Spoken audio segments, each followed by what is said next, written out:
Forgot who I am. I'll introduce myself. My name is Jonathan Little. I'm a professional poker player, author of 15 poker books. I own a training site, pokercoaching.com. I do my best to help you be great at poker so that you can get the most out of poker and maybe a little bit out of life too. I want to thank all of you for being here with me. We've had reruns for the last few weeks. It's been kind of weird not waking up and talking to you all every day, but that's been okay. Had a nice vacation with my family just recently. That was a lot of fun. Anyway, now we're back here. We're on the grind. And today, we're going to talk about dying with zero.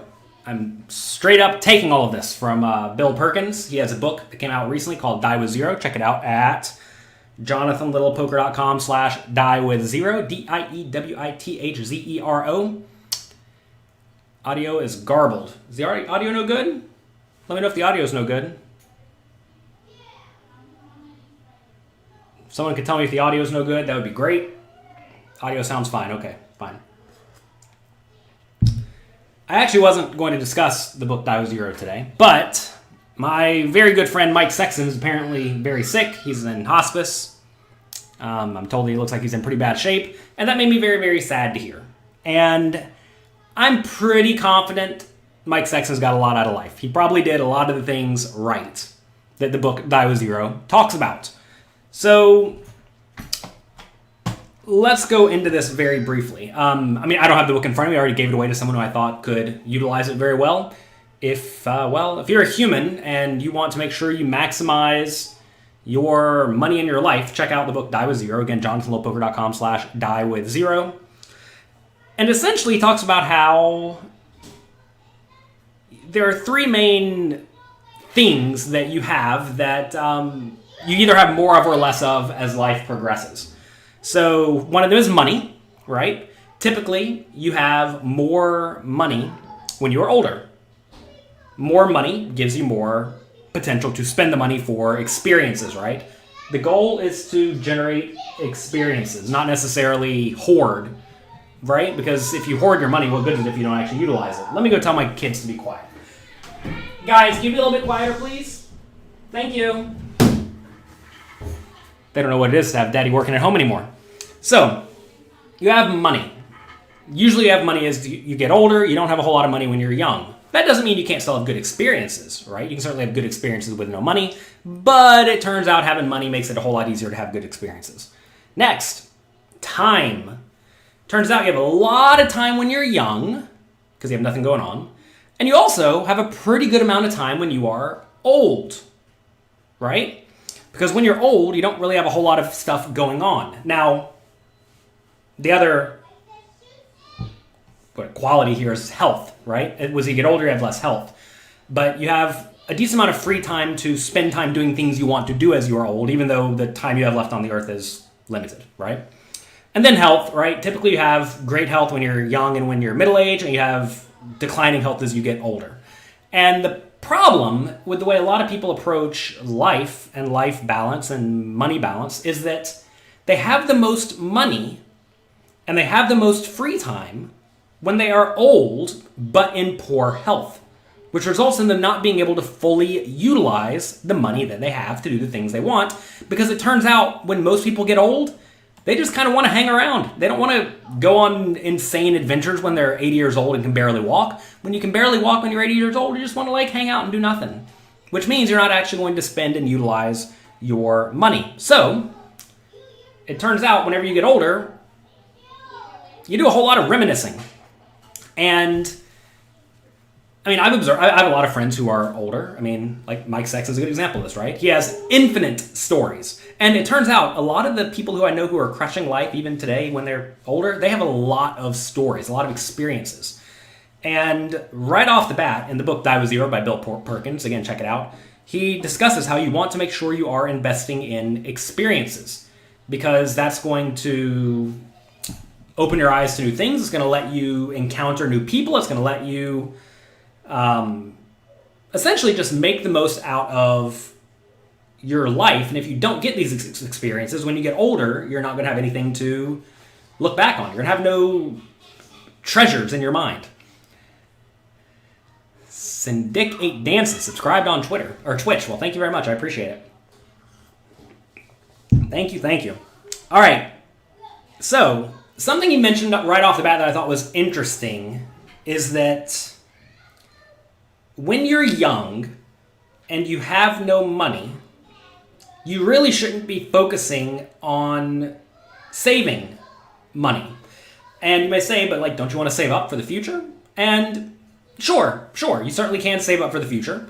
But it's an example he used, whenever he was young, he was making a tiny amount of money in finance. And in finance, usually you're going to make a little bit of money in the beginning and then potentially a lot of money later. And it turns out with a lot of jobs, you're going to make a little bit of money initially, and then you have the potential to make more later. Now, it may not scale like finance scales, right? But like when I used to work at McDonald's, you start off getting paid minimum wage, I think it was $5.15 an hour. And then by the time I quit McDonald's, I was getting paid like $9 an hour, right? My income had almost doubled, right? And this is just me as a McDonald's worker, and that was over the course of like 2 or 3 years, however long it was. So whenever you're making the bare minimum, just skimping by, you want to make sure that you are still enjoying life and not really depriving yourself, especially given the time when you are young. That's the time when you have the best health to be able to get out and go and do basically whatever you want, right?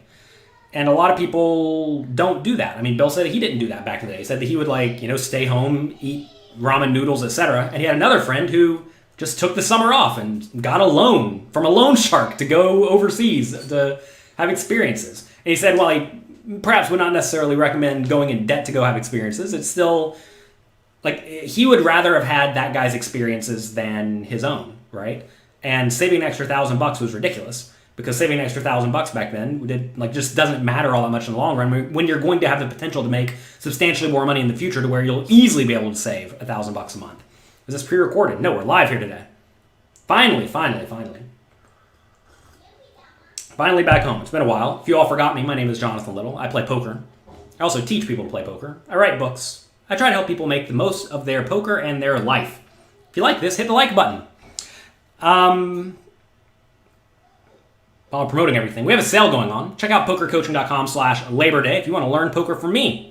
You can get a nice discount to Poker Coaching Premium and some of my other products right now at pokercoaching.com/Labor Day. Also, there's a book voting contest going on by one of my friends whose podcast I was on recently. You can vote for Excelling at No Limit Hold'em. Let me show you this book. This book is up to be voted for the greatest poker book of all time. And I actually think it's a very worthy candidate. I am capable of not being biased here. Look at the authors here. We have Mike Sexton, the literal legend. Currently, not in great shape. He's in hospice at the moment, and I've seen a few people in hospice. It is not good. So anyway, Mike Sexton has a chapter in here going through great gambling stories. That eventually became his biography called Life's a Gamble. Check out his biography, Life's a Gamble. We have Phil Hellmuth. Believe it or not, he discussed his short stack strategies, compared them with Liv Borey's new school short stack strategies.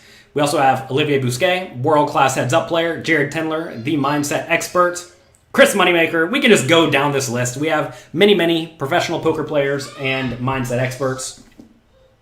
Really, very easily could be the best poker book of all time. It's a good one. Anyway, you can vote for me if you want. JonathanLittlePoker.com/vote.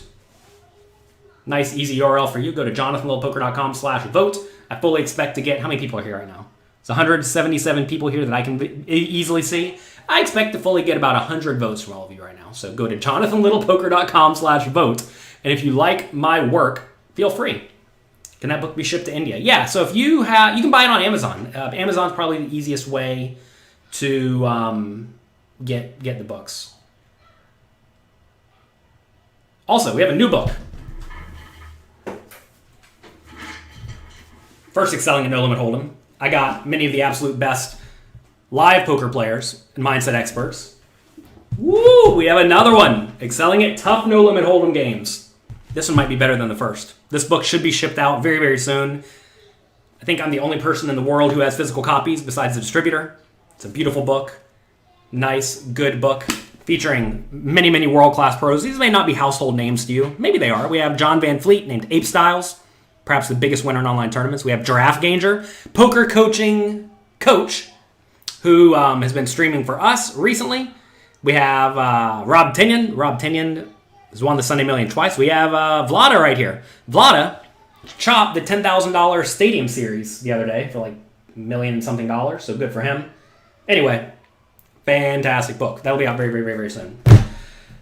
Okay, all the promotion off the plate. Die with 0. So you may say, what if I want to give money to my kids?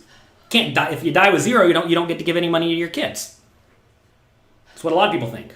It's what I thought before reading this book. And it turns out it's probably not the right way to do it. Because first off, when you die, what happens? Well, you either have a will and a trust. Like, I have a will and a trust set up in case I die. It's very clear what happens with my resources. Even though still, it's going to be a bit of a mess because you have to liquidate it and all that stuff. And then also, like, that's the clean way to do it, right? However, what if instead of having a will and a trust, you have nothing? You have like no will or trust. Now you just have money and assets laying around, and it's not really clear who it goes to. Well, now that's a bit of a problem, right?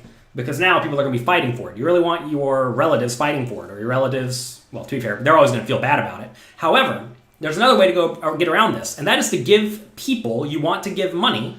Like, let's say you get old and you're, 80 years old and you have $5 million. Let's say $1 million, whatever. $1 million is certainly reasonable for people who work their whole lives at reasonable jobs. Instead of dying and then letting that money go places, why not give that money away before you die? For example, let's say you have kids, and your kids want to buy a house, and they're a little bit of money short. If you know you're going to give them, let's say, $300,000 when they die, because let's say you have 3 kids, you're going to give it to your 3 kids, right? 300, 300, 300, and 100 and something else. Why not give those kids the $300K or $100K or whatever, any amount, when they need it the most? An example Bill gave in the book is there was a lady who was like struggling to make ends meet with her kids, like a lot of people are, especially today where a lot of people are out of jobs. And that person's mom was like pretty well off. She had a few $1 million in retirement, and her plan was when she dies, give her money to her kids. So this single mom who was having a tough time raising her kids, buying a house, etc., really like struggled throughout the whole lives of her kids. Whereas in reality, when the mom died, when the kids were like 30 years old, and the mom was now the daughter was now like 60 years old or something. What ended up happening is, the daughter got like $1 million or something. But would you rather have $1 million when you're older? Or would you rather have like $300K or any amount, $100K, when you're struggling to make ends meet? And if you have kids and you think they're responsible and they're doing their best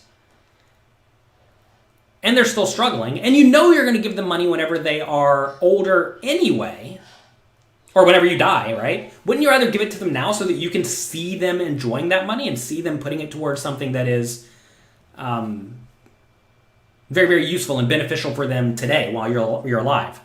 And a lot of people don't necessarily think about that. You want to give people resources when they need it the most. And it turns out you want to give people money when they lack money, right? And again, like we discussed earlier, people usually lack money when they are younger, or they're in the early parts of their career, or whenever they have something that's taking away a lot of their money, like kids do, right? So that was kind of enlightening to me. Like, I already know if my kids are ever struggling and they're doing their best and they are reasonable humans, they're not just like going to go blow it on cocaine, then I'm going to be happy to help them out, right? And like I've already determined, I'm certainly not going to try to have a lot of money whenever I die. You ran through a ton of money when you was younger, maybe you should have saved. Depends on if you got good experiences out of it. Someone mentioned earlier, if you're constantly high on drugs or drunk, it's hard to remember the experiences. It is true. You do not want to be high on drugs and drunk all the time. That's certainly not ideal for you. Help people when they need help, not after they've been rescued. Once you're in good shape, you don't really need money anymore. Like, for example, most people who are 60 years old or 50 years old when their parents die when they're like 80 or 90, you don't really need money when you're like 50 or 60 years old anymore, right? You're fine. You're probably going to be okay. You probably worked a whole career. Like, sure, maybe get to retire 5 years earlier or something, but wouldn't you rather just have a lot of excess income to spend when you were 20, 30, 40 years old? And the answer is probably yes, right? Next, what else?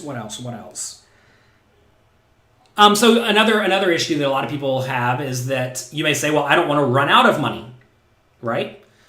And that's true. So Bill gives a good way to go about investing your money in annuities. Now, annuities, for those of you who do not know, are basically you give an insurance company, it's insurance, I hate insurance. You give an insurance company a pile of money, let's say $1 million, and then they'll pay you, well, they'll give you a paycheck every time period, like every month. Let's say you put in $1 million, I don't know how it'll work. Every month they give you, I don't know, $5,000 or something like that. And they're going to do that until you die. And they've ran the numbers. They know that they're going to make money on this. So let's say you give them $1 million. Maybe they know they're going to pay you back $900K on average. But, very importantly here, you get to utilize the money until you die. Which means you effectively utilize, you're going to pay the insurance company $100K in VIG or $50K in VIG, whatever it is, in exchange for making sure you get to utilize it. What a lot of people do instead is they say, all right, I know that I'm going to live till, let's say, I need to prepare to live till I'm 100. Probably not going to live to 100, but I need to prepare for that just in case. And I know that to live until I'm 100, I need, let's say, $1 million, okay? And now let's say you live off your $5,000 a month or whatever it is, and then you die when you're 82. Well, now you essentially have that money left over from when you're 82 to 100 that doesn't get utilized. You might say, but it goes to my kids. Yeah, but you don't get to observe them using it. And you did not get to give it to them in the times in their lives that mattered the most, right? So essentially what ends up happening is you don't fully utilize your money. And a way to go about utilizing your money, in exchange for paying a little bit of rake to the insurance company, is to get an annuity. Now, annuities are gambles. My grandmother is a good example of this, right? My grandmother retired when she was, I don't know, somewhat young, youngish, I don't know, 50, 60, something like that. And then, I'm bad with the numbers. But then, like, a year or two later, she got cancer and died. So whenever she retired, she could either take a lump sum of, I don't know, let's call it $1 million, or she'd get paid, I don't know, $5,000 a month until she dies. And she went for the $5,000 a month until she dies because she was in fine health. And she probably thought she was going to live till she's 80 or something. So would you rather have $5,000 a month till you're 80, or would you have $1 million immediately? And that was the gamble she took, and she lost the gamble. Probably still a fine gamble to take the annuity, because then you're like basically set up for life. The problem is that sometimes your life is short. And it turns out as you start to get older and older, the risk of, well, I guess, immediate death sounds bad. Sounds a little bit morbid, I know. The risk of getting sick and dying increases, right? And sometimes when you get an annuity, you're going to lose, and it's going to feel really bad. Sometimes, though, you're going to get an annuity, and let's say you have to live, I don't know, 10 years to break even or profit. You may end up living like 30 years, and then you're just like running hot, right? So you have to realize that sometimes you're run hot, sometimes you're not. But it's probably better to take that gamble if you know you get to now fully utilize your resources instead of not getting to fully utilize your resources. Hearing this as you're going to work at hospice. Well, I don't even know how to reply to that. All right. What else? You want to make sure that you are interacting and making things happen and developing good relationships. What a lot of people do, especially people who are a little bit more antisocial, I'm slightly antisocial, believe it or not, is that they do not fully make use of their opportunities, right? And playing poker is a good example of this. You all play poker. If you all play poker, you get to go and sit at a poker table with people and play cards. And you get to talk with them, right? You get to interact.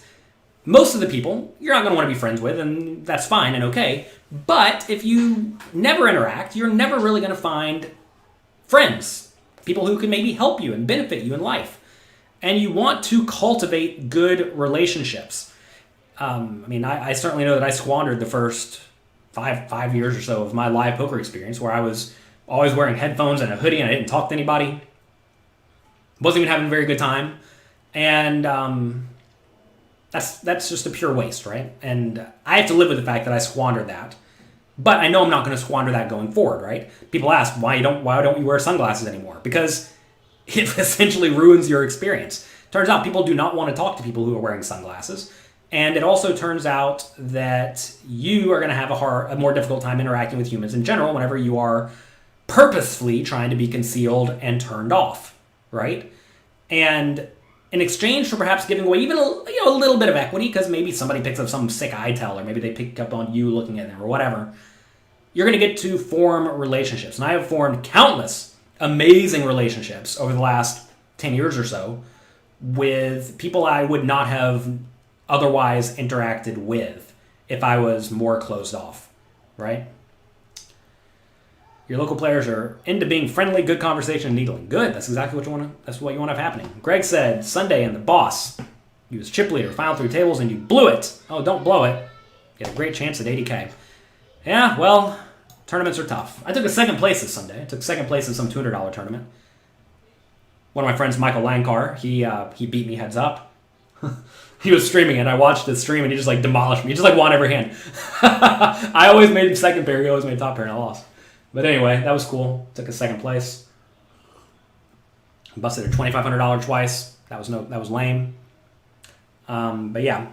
So essentially, you want to ask yourself, what do I have right now in life, and how do I maximize it? So let's go back to when you're young. Let's say when you're young, you have no money, but you have a lot of time and you have great health. This is when you want to be doing things like, extreme sports and hiking and doing things that you will not be able to do as you're older. Something else Bill talks about in his book, Life or Die with Zero. Again, check that out at jlpoker.com/diewithzero.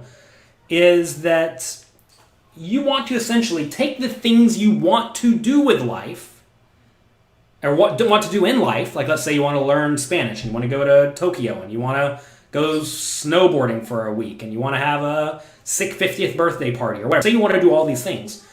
Figure out when you want to do those things. For example, let's say you want to be an extreme snowboarder, right? Well, you probably want to do your extreme snowboarding when you're 20, 30, or 40 compared to when you're 50, 60, 70, or 80, right? So know that you better do that when you're young, otherwise it's not going to get done. Whereas other things like, travel to France and do nothing for a week and hang out, you can do that at any time to some extent. Maybe not when you're 80 or 90, but when you're 40, 50, 60, that's a great time for that. You don't necessarily have to do that when you're 30, right? So he discusses figuring out what you want, call it a bucket list, but it's not a bucket list, and then you're going to put it into compartments, buckets if you will. Put it into compartments where they are partitioned based on when you should be experiencing them in life, right? So when you're young, you have no money, so you can't do expensive things. When you're young, you're not going to be able to, rent a private jet and fly to France and eat cheese and drink wine for a week. Probably not going to be able to do that when you're young, so you're going to do it a little bit later. But you can do snowboarding when you're young. That's, I guess somewhat expensive. You got to rent a snowboard or buy a snowboard, but beyond that, it's not so costly. And you have time when you're young, right? And you have health. So you have no money, which snowboarding does not require. You also have time, which snowboarding requires time. And you have health, so it's perfect. That's a perfect thing for young people to do. So good. When you're middle-aged, you often lack time. So when you're middle-aged, I guess kind of like I am right now. I'm not going to call it middle-aged, whatever you want to call it. I'm 35. He talks about how when you have kids, your time is going to plummet. And it's true. I used to have plenty of time to read books, enjoy hobbies, etc., etc. And that goes away whenever you have children. To be fair, your children become your hobby, right? And children are, of course, a very, very great joy. If you don't have kids, you'll like them if your kids are good. I have good kids. I don't have any experience having bad kids. But when you are in this time period, you usually have some money, you still have your health, but you lack time. And to be fair, this is, to the extent, kind of the grinding period. This is where you're going to make the most money you're probably ever going to make. And you need to figure out ways to get away still and enjoy that. A good example of this, I went on a vacation not long ago with my family, where we went to, we rented a house. It was a rather expensive house. It was an old train station that had been renovated to be like a modern dance studio. Turns out I hurt my foot dancing so much I have to go to the doctor today because I was running and jumping and playing with the kids all day for a while. And you need to make sure you're doing those things. You need to make sure you're stepping away. I mean, no one ever said on their deathbed, I wish I would have worked an extra few hours. But a lot of people say, I certainly wish I would have done anything on that list of things that you want to do before you die, or I wish I spent more time with my family, et cetera, right? And I mean, I have a tough time with this because my brain is always in work mode and get the job done mode. And it's important to step away from that, right? Matt says you still want to see places like Machu Picchu and the Amazon. Well, good example of that, these things, right? You better do that before you get to be 90 years old, because when you're 90 years old, you're not going to be able to go. So make sure you do it, because if you don't do it by the time you're probably like, 65, it's probably not going to happen, right? So this is where you have to really map out the things you want to do. And let's say, for example, let's say you get one vacation a year that you realistically can take to go kind of do whatever you want within reason. Let's say you're going to spend, $4,000 on it, like kind of a nice vacation. And you're going to do that once a year, and that's going to be like your thing that you do. Make sure you do it.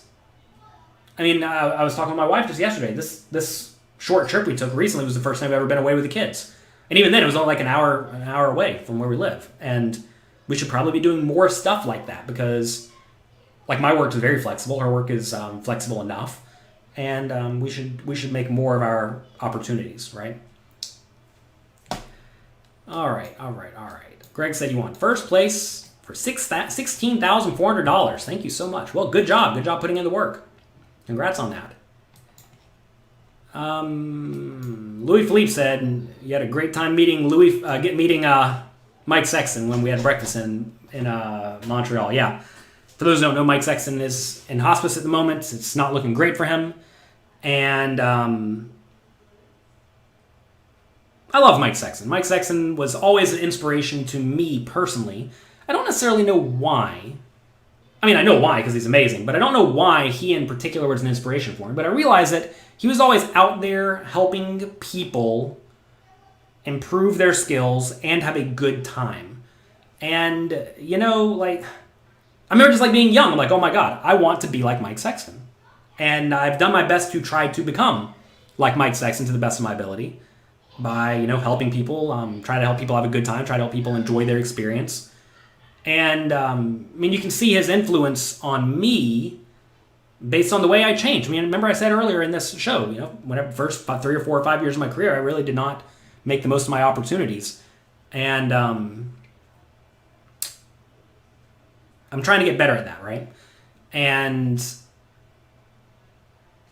I know I'm still not always the best at it today. If you catch me at the exact wrong time at a poker tournament, I may not necessarily want to hang out and talk. That said, I always do my best, and Mike Sexton was a huge, huge influence on me, and we became friends. First time I met Mike was, I was 21, party poker, flew out, basically everybody who paid the most rake to Vegas. We were going to play in the show. It was going to be celebrities against pros against VIPs. It turns out all the VIPs, though, were like 21-year-old internet nerds who played sit and goes because we were the people who paid the most rake. Every month, I think I was paying about $70,000 in rake back then. And we get there, and it turns out, I think they took a look at us and they're like, oh my God, these are not VIPs. These are young internet nerds. This probably won't be so good for TV. So they didn't put us on TV. We didn't even get to play this tournament. But they, I think they gave us some money, like $1,000 or something, and I remember I took my mom out there with me, and I know they gave us a camera, an iPod Nano. I remember my mom and I went around to all the shows in Vegas, but the first day there, we met with Mike Sexton at Prime at Bellagio. We had an amazing meal, and after that we went out to some bar. I remember someone did magic in front of us. It was just such a great experience, and that was my first experience with Mike Sexton, and after that, we interacted on World Poker Tour. I always remember him saying, "Smile, son, you just won $1 million." After I won $1 million, and I was just annoyed that I sucked out on a guy. And I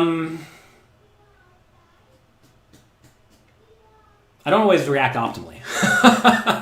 Anyway, since then we became friends. We would always hang out, He would be there at every World Poker Tour event. I played a lot of World Poker Tour events, and we became friendly. That's what it amounts to. We became friendly, and then he worked with me on my book. It's Selling at No Limit Hold'em. As you see, he has a, there he is right there at the top.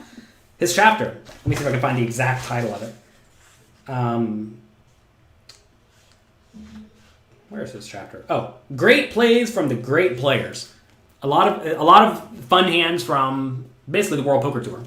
And he worked with me on this book. That book's actually up for vote right now for the greatest poker book of all time. Excelling at No Limit Hold'em. You can vote for it at jonathanlittlepoker.com/vote. Go do that right now. I see we have over 200 people here. I expect to fully have 200 votes within the next 10 minutes. jlpoker.com/vote. After that, I liked Mike's chapter so much. I told DMB Poker, we got to get Mike to write a biography. We have to make Mike write a biography. He has all of the best poker stories. He's been around. He's known everyone. Everyone likes him. And we got to have this guy write a book. We have to have Mike Sexton write a book. And he did. This is a great book. It's called Life's a Gamble. It's basically his biography. It has pictures in here somewhere, if I can find them. Where are they? Oh, here they are in the middle of the book. Why can my fingers not flip to the pages right now? Anyway, good book. Life's a Gamble. Check it out. It's a very good book. Mike Sexton, Poker Ambassador. He is legitimately the poker ambassador. Anyway, I like Mike Sexton a lot. He's literally one of my favorite people. I don't cry very much, but I had 4 nice long cries yesterday when I found out that he was in rough shape. Let's see. If you're a beginning poker player, what should you do? You should get my book, Mastering Small Stakes No Limit Hold'em. And you should also go to jonathanlittlepoker.com/fundamentals. There's a free course there. It'll get you up to speed. We have 73% of the vote, so that's pretty good. Thank you. WT Montreal main event. Mike open shoved, 76 big blinds under the gun with 9s. You had aces. He made quad 9s. He open shoved 76 big blinds. I don't believe that. I actually reviewed a lot of the fun hands that Mike did with him in a webinar. If you're a poker coaching member, it's available for you. Check that out. It's in the classes tab. Go down there, you'll find it. Also, I did a video with him, how to hold on to your money. I had to change the title. I literally had the title as watch this once you've won $1 million. And it turns out a lot of people haven't won $1 million yet. But it's essentially an interview, well, a video where Mike and I were talking about the terrible disasters we've made with holding on to our money. Because I've punted off some, he's punted off a lot. Check out that video. You can find it on YouTube. If you just search Jonathan Little, Mike Sexton on YouTube, I'm sure it'll come right up. So check that out. That was a great video. Actually pretty sad. It has almost no views. I think it has like 5,000 views or something. And everyone should watch that video. Because, look, at the end of the day, it's hard. Very, very, very, very difficult to hold on to your money. And that's because everybody out there is trying to get it from you. And also, you may have tendencies that result in you giving it away. And the tough thing about this is that even experience will not necessarily keep you from making the same mistakes over and over again. But if you can learn from others, even just a few things from others, it's going to go a long way to help you hold on to your money. Because at the end of the day, I want you to hold on to all your money. The Labor Day sale is awesome. Well, we do our best. Check it out at pokercoaching.com/Labor Day. We have a great sale going on for the next 4 or 5 days, something like that. So check it out. If you're not a poker coaching member yet, you can sign up for a completely free limited membership. You can get a little taste of what we have there. Just go to pokercoaching.com and sign up. And I repeat the voting URL. Very easy. jlpoker.com. I'll type it in. /vote. Can't type with coffee and a mouse in front of me. jlpoker.com/vote. Would you say it's okay to play a home game with slightly higher than your bankroll if you feel you have a significant edge? Well, as your edge goes up, the required bankroll typically goes down, assuming the variance is the same. Nice to see me back. Well, I'm happy to be back. I will be streaming again Friday morning. And then I'll be playing poker, not this Sunday, but the next Sunday. This Sunday is actually a relatively small Sunday, so I'm just going to take it off. All the big games were last Sunday. So I'm going to take off this Sunday. Our kids are going with their grandparents, so my wife wanted to clean the house. I actually did an episode of a little poker advice with Mike Sexton, where back in the past I would basically ask pros what they thought about, like basically like advice, right? Sorry, getting sidetracked. This is my kids yell outside.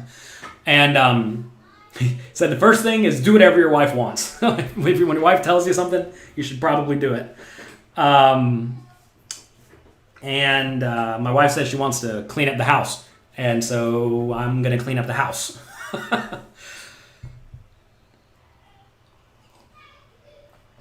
Relationships are tough. Relationships are especially tough for poker players. I mean, we've had my wife on here a few times, and I have a very understanding wife. She fully understands poker to some extent, and understands my situation to some extent. And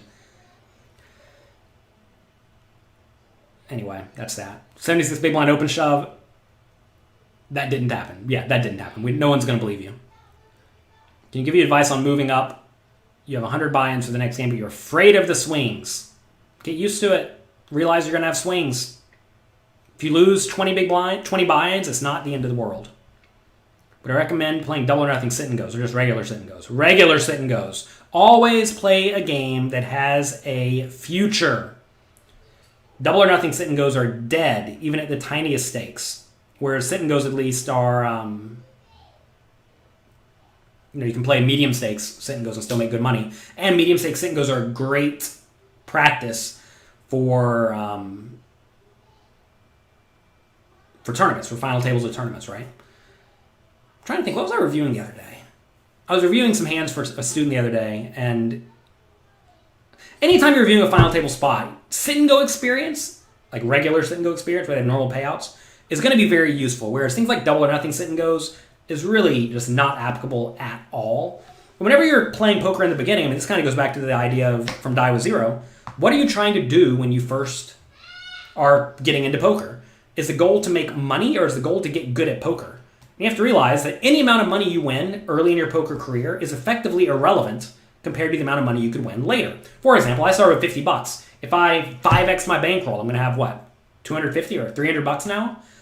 And if I have $250 or $300 now, is that all that much money? And the answer is no. I would much rather spend my time learning a game and getting very, very good at it. This is why I suggest a lot of people don't play a ton of tables until they're very, very good at the game, to the point they're not really trying to get better anymore. They're trying to grind out money. It turns out that you reap all the rewards once you get very, very good. But if you're just playing a lot of games and not really improving, or you're learning some skill that's irrelevant, that's just not useful at all. Double or nothing sit and goes will help you with satellites. You all know my thoughts on satellites. Satellites are great if you want to win an experience, or if you want to try to get into a big tournament and gamble, but they are potentially the worst thing you can do if you care about winning money long-term in poker. Cannot make that any more clear. If you play satellites, you are almost certainly not going to be able to make it long-term in poker. Why? Because if you're 1 in, let's say, 8 to cash a satellite, let's say you're 1 in 8 to cash the main event, that means you're 1 in 64 to cash every time you play. And that's not even for a big cash, that's a small cash. If you cash 1 in 64 times, you know what's going to happen to your bankroll? It's going to go straight down into the dumpster all the time, and then every once in a while you're going to get a big spike. Then you're going to go straight down in the dumpster again, and every once in a while you can get a big spike. And also, the big problem is that you will have spent 8/9 of your time playing satellites, which means you're playing a structure that's very different than the main tournament. And when you do play the main tournament, you're playing a buy-in that's like 10 times the size that you're used to, against players who are probably way better than you, in a format that you're not used to. It's like, it's just like, it's a horrible, horrible, horrible mindset. That said, you can win a trip. You can try to play a tournament. You can try to get rich quick. Poker's a great way to get rich slow, but a horrible way to get rich quick. All right. Last Sunday, someone opens 2 big blinds. Chidwick 3-bets to 5.5. You're on the big blind with 9s. Can't flat, so fold or jam. Probably just... Ooh, alarm. I have to get going soon. It's probably just a fold, depending on position. So if Jerry Wong opens from early position and Chidwick 3-bets, I would fold. If Jerry Wong's opens like low jack or later, I would be ripping it in for the most part. So the opponent's positions are very important here. Like, it's well known. If it goes under the gun raise, second position 3-bet, like even like jacks and ace king become fine to fold. Jacks especially, maybe not ace king, but jacks is fine to fold in that spot. But as it gets later and later positions, you have to be more willing to get it in. Thanks for all the resources. Well, very, very happy, Louis Philippe. Very happy you got to meet Mike Sexton at that breakfast. I mean, that's just a good example of Mike Sexton being an ambassador, right? I told Mike Sexton a day before I was having this breakfast at Montreal that, hey, Mike, I'm having a breakfast with some of my students at Montreal. Feel free to come by if you want. I didn't think he would. But, who stumbles in 30 minutes or an hour before the tournament starts? It's Mike Sexton. Just walks right in, comes down, sits, have some breakfast, talks with Louis Philippe and everybody else there, and it was just a great time. Mike just did stuff like that all the time. And when he said he'd do something, he did it too, which I learned a lot about essentially having integrity from Mike, right? Making sure you do what you say you're going to do and then do it well. And turns out people really appreciate that because like you don't expect Mike Sexton, the legend, to walk into your breakfast after you ask him with almost no advance notice, but he said he would, and there he was. Mike's a man. I love Mike. I really just always wanted to be like Mike. And that was kind of the goal at the end of the day. I'm doing my best. We'll get there one day, hopefully. Are we ever folding kings pre-flop? 165 big blinds deep with a 3-bet and then a 4-bet and then a 5-bet. I mean, depends on the people. Typically, though, you probably don't want to put in the 4-bet. If you do put in the 4-bet, you're really not trying to fold. You just bought Excelling at Nolan Hold'em and Mastering. Which do you recommend reading in various orders? Probably read Mastering first, because Mastering is like how to play poker well. If you're okay in a $100 tournament, not okay in a $1,000 tournament, well, why play satellites? I agree. If you're good enough to play the $1,000 tournaments, just grind until you can play the $1,000 tournaments. Yeah, Eric has it right. Why try to gamble to get rich quick and play 100 to 1,000 to try to turn into 100K? That's really it. People just want to gamble, right? Satellites are great for gamblers. They're not great for professionals. If you're a professional, you just play until you're properly bankrolled for $1,000 games so you can play the $1,000 games every day instead of wasting your time playing $100 games. You talked about having ADD before. How has ADD made it harder for you to be successful, and how has it helped you? I don't think it's made it harder at all if you have ADD. You also have ADD and sometimes struggle with not having your mind wander at the table. What's it wandering to? I mean, look, you're always going to be distracted. You just have to figure out a way to be distracted and let the things go that don't matter. Like right now, my kids are talking outside about something. I don't know what it is. I'm not listening to it, right? I could listen to it, but I know I have to do this show. And I want to be focused and do a good job for all of you. When you go to play poker, realize that poker is important for you, right? And you want to make sure that has your focus. But if you find your mind wandering when you're playing poker, that's okay. Don says, meditation is big. I am not great at meditating whatsoever. It's interesting, right? Because I think a lot of people think that some things are just definitively good. And look, I'm all for meditation. I think it's great. But I definitely do not think that it is the optimal thing for everyone. Kind of like consuming information and learning is definitively good for everybody, right? Okay, fine. But do you have to read books? As you see, I love books back here. But I don't think you have to read books. I do think you need to be learning. But did you ever wonder why Jonathan Little does not only produce content on one medium, like books or videos? Well, it's because people learn in various ways, and I fully understand that, right? And there are various ways to chill. One is meditating, one is reading books, one is exercising, one is walking, right? Call it what you want, but I think a lot of people get it in their heads that they must do this one specific thing, and if you're not doing it, you must be making some mistake, but I definitely do not think that is accurate. Anyway, Psychologist said that I have the worst ADD he's ever seen, but I channel it into productive things for the most part. I just have to make sure I don't get started on bad things like drinking or degenerate gambling. All right, how do you go through all the content on poker coaching? Realize you're not going to get through all the content on poker coaching because there's infinite content. Do not have information overload there. Study the things you want to study. If you're new to poker, go through the fundamentals course. Also, check out the challenges that we have. We have challenges on cash games, tournaments, like specific topics. Go through those. That's going to introduce you to all the various coaches. You can find the coaches that you like, study more from them. And you can also, like that's going to get you up to speed on whatever game that's about. Am I playing scoop events this year? No. How long will it take to get you patches if you order them and you're in Australia? Oh, I don't know, man. You might be waiting a while. I don't personally mail them. Have you tried sensory deprivation tank? Yes, I did not like it. I was very bored. Essentially, you sit in a big tub of very salted water and you float in the tub for like an hour. And a lot of people said it'd be amazing, but I was just like bored out of my mind. Oh goodness, I was just bored out of my mind. All right, that's gonna be it for today. Going back again, I would highly recommend everyone, if you have any intention of getting the most out of your life, to get the book Die With Zero. I'm not affiliated with this book in any way, but I think it's good. You can get it at jonathanlittlepoker.com/diewithzero, Z-E-R-O. Also, if you feel like voting for Excelling at No Limit Hold'em for the best poker book, go to jlpoker.com/vote. I'll update that link because we're only down to 16 books. Started with 64. I'll update that link so every few days, if you go back to it, you'll be able to vote again. jonathanlittlepoker.com/vote. And we have a sale going on. pokercoaching.com/Labor Day. Flat Smack says, hit the like button. I would appreciate it. If you like this, hit the like button. Click subscribe, click share, click all the buttons besides the downvote button. And if you want to click that one too, that's probably okay too. Is Randall Emmett in that book? No, he is not.